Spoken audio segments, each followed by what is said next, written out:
What's going on, everybody? I'm your host, Ben Ballion, back with another episode of the Sports Pod.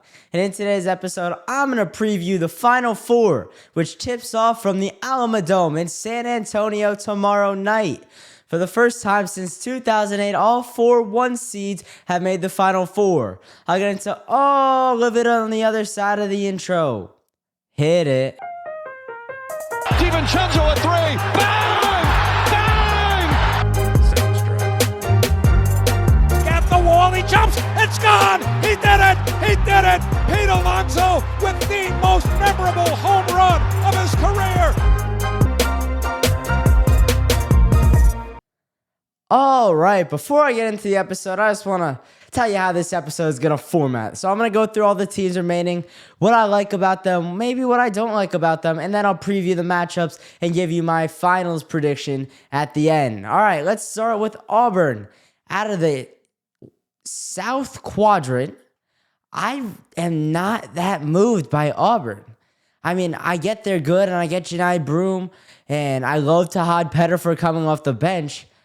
I just don't think they have the ability to beat Duke or Florida. I think Houston's the worst team remaining. And I'm saying worst team not as in they're bad, because if you made the Final Four and you were 1 seed in the tournament, you have to be good. They're just the weakest out of the remaining teams, and the remaining teams are very strong. So for Auburn, they have a really good head coach in Bruce Pearl. I'm just worried that Johni Broome isn't going to be on the top of his game. I mean, he injured his elbow in the Elite Eight matchup against Michigan State. He came back into the game at some point in the second half. He made a three. He grabbed a rebound. He looked terrible shooting free throws. The rebound he grabbed it with his off arm. I believe he injured his right elbow. It might have been his left, though, so don't quote me on that. He grabbed the ball with one hand and just kind of gave him one of those, a little sling pass for people listening to the audio version. I am worried about his health. The doctors for Auburn said there's nothing serious going on with Broome, which is reassuring, but it's an elbow injury. I mean, I'm a Knicks fan. You look at a lot of my content. It's a lot of Knicks content. That's just what I've done a lot. OG Anunoby's elbow last year. That's the one I'm going to go back to, because OG Anunoby's elbow last year kind of changed the track of the Knicks season last year. Like, they were 17-3, something like that in January last year, and then OG Anunoby went down towards the end of the month. And things kind of went off track. I mean, they were barely above 500 when he didn't play. They were just winning at such a ridiculous rate when he did play that it didn't really matter. So for Johni Broome, I'm interested to see how is he going to be moving. Is he going to be able to knock down shots consistently? And what is his defensive presence going to look like?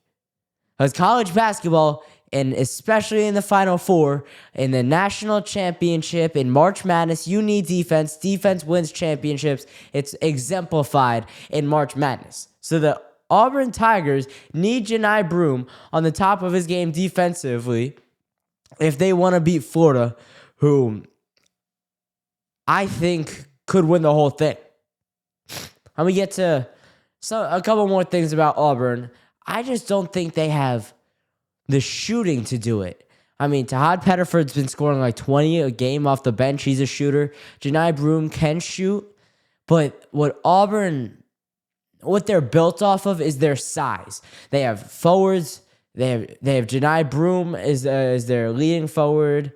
They have another player. I'm forgetting his name right now. Let's see. Let's look at. I can't find it. They have another forward who's pretty good. He's been the second leading scorer on that team for the majority of the tournament and throughout the season. I mean, I think Bruce Pearl's squad is ready to go, but I think they have such a tough challenge ahead playing Florida, a team that has found ways to win, a team that can shoot the ball, a team with a clutch player in Walter Clayton Jr. Florida, they're comprised of winners. They have a winning mentality. They make winning plays. the Florida Gators like to win. There's a lot of teams that like to lose. We saw it with the UConn game against Florida. It's a perfect example. UConn was winning that game, and they were up, I forget, they were up about 8 or 9 in the closing minutes of the game. Dan Hurley's team did everything they possibly could to lose that game. It was almost like they wanted to lose. But it was Walter Clayton Jr. and it was Alex Condon and the Florida Gators who roared back and got the win. The Auburn Tigers are going to have to play an impeccable game of basketball. They're the number 1 overall seed in the tournament. But I think Florida's they're the best team on their side of the bracket. I think Florida is. I don't know if they can.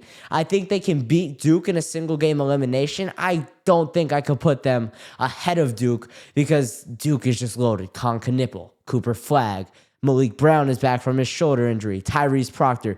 They just have so many guys that can start on any other team in the country and can be key contributors on any team in the country. In my opinion, they should have been the number 1 overall seed. They topped the AP charts for the first time since 2021 this year. That is the Duke Blue Devils. I think they're the number 1 overall seed. I think they should be, at least. I think they're the best team remaining in the tournament. But transitioning to Florida now, I think they're the second best team in the tournament. I didn't watch much Florida basketball during the regular season. I'm not going to lie. I don't watch a ton of college basketball. I know enough. I watch enough to know who's good, the Field of 68, stuff like that. I didn't watch a ton of Florida basketball. I watched a good amount because the SEC was just ridiculous this year. I had to keep up with it. They're a really good team. They have talent all over the ball.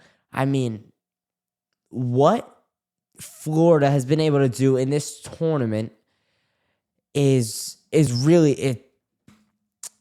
They've played really well. I think they've proved a lot of people wrong. I think people were skeptical of them at the start of the tournament, but they've really turned all that down. They're Walter Clayton Jr. I keep going back to Walter Clayton Jr.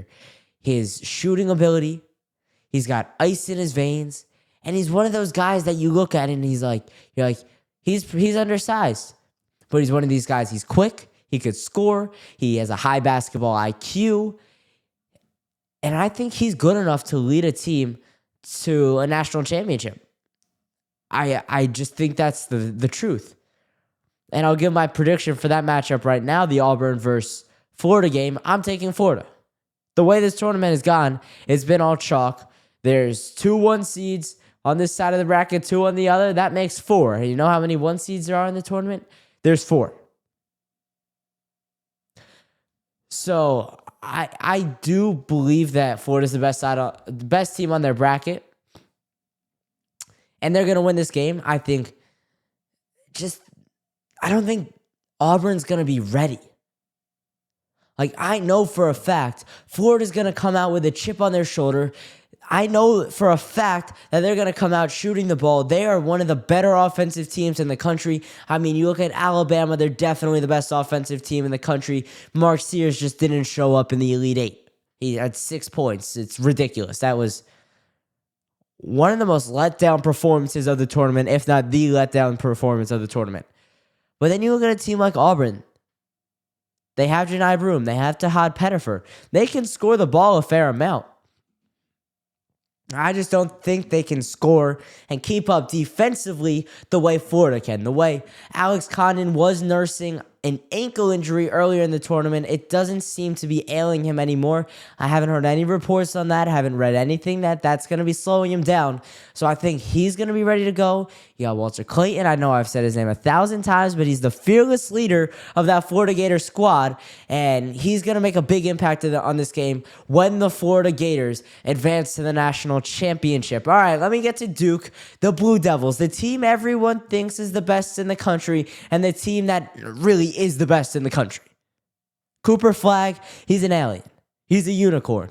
You talk about Victor Wembanyama, how he was one of the most hyped up number 1 overall picks coming from France. Well, Cooper Flagg's an American.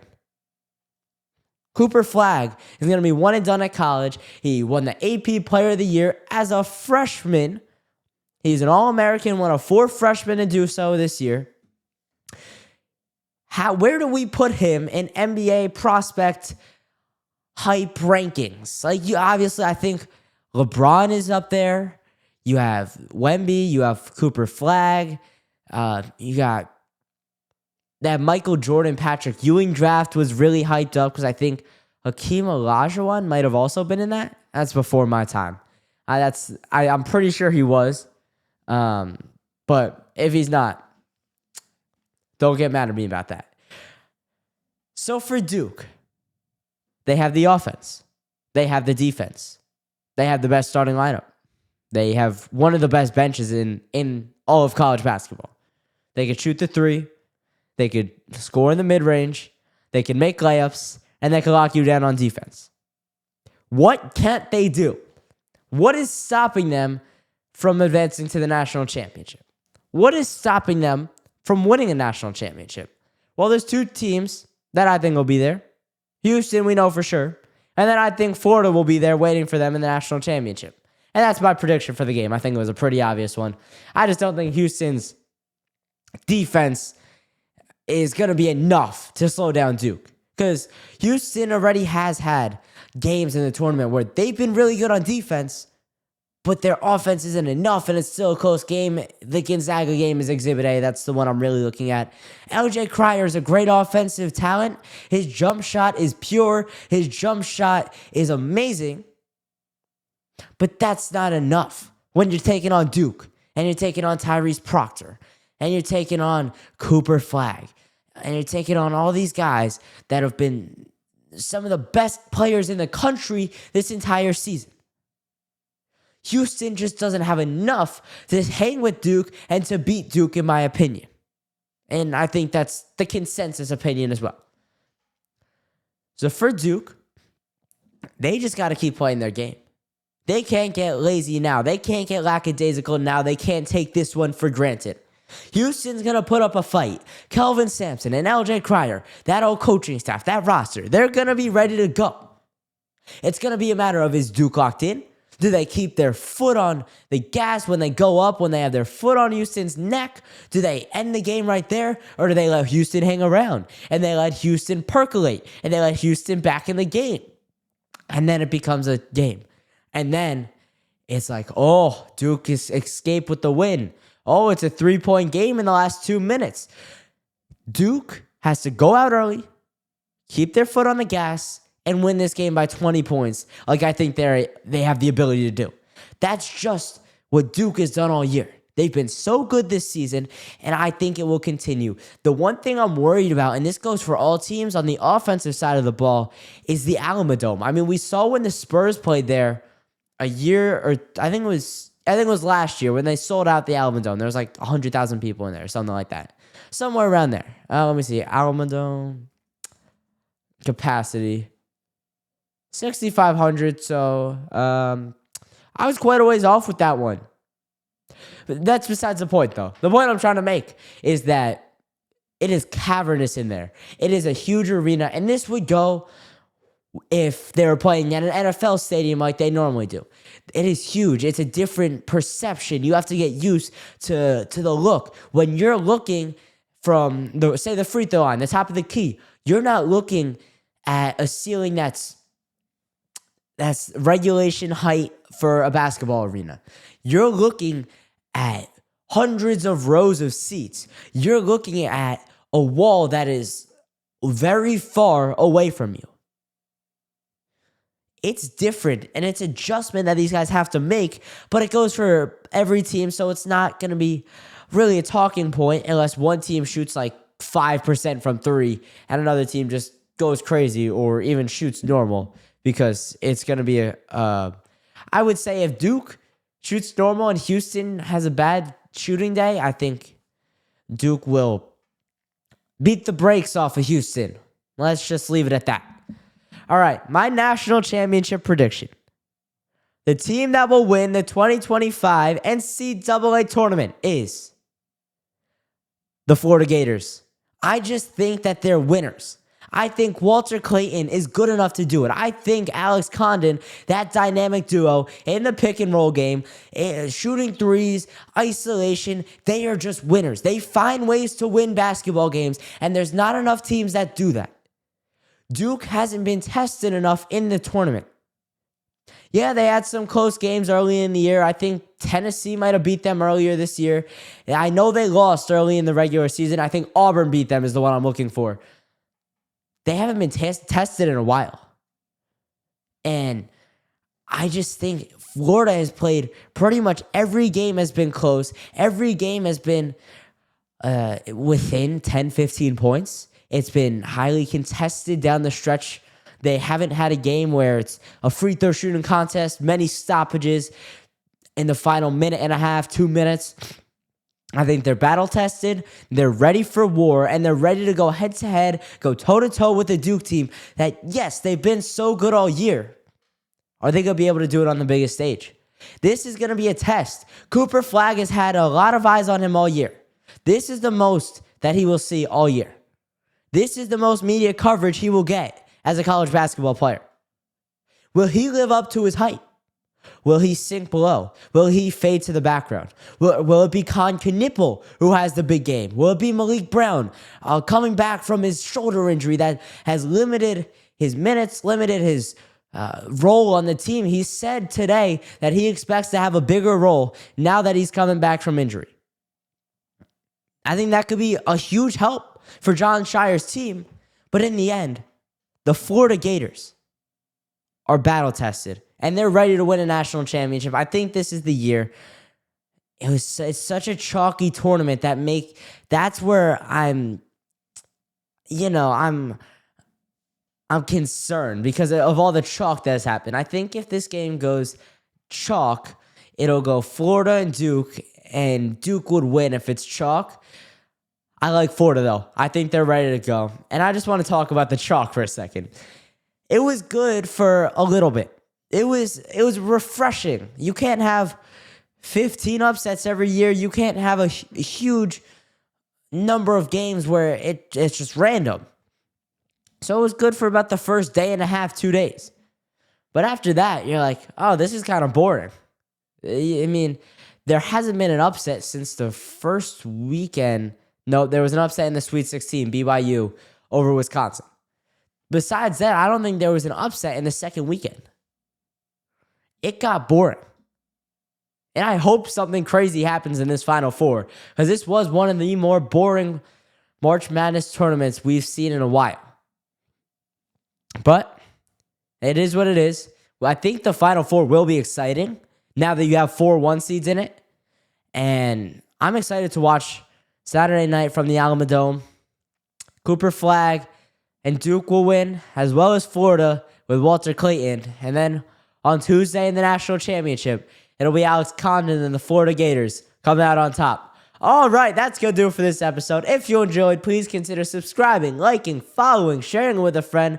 I really appreciate it. Also, make sure you go check out all my socials in the description below. I'm posting on there at least once a day, so make sure you check it out. Also, leave me a voicemail with your sports questions or takes at 848-305-8073. That's 848-305-8073. And last but not least, make sure you keep it locked with the Sports Pod.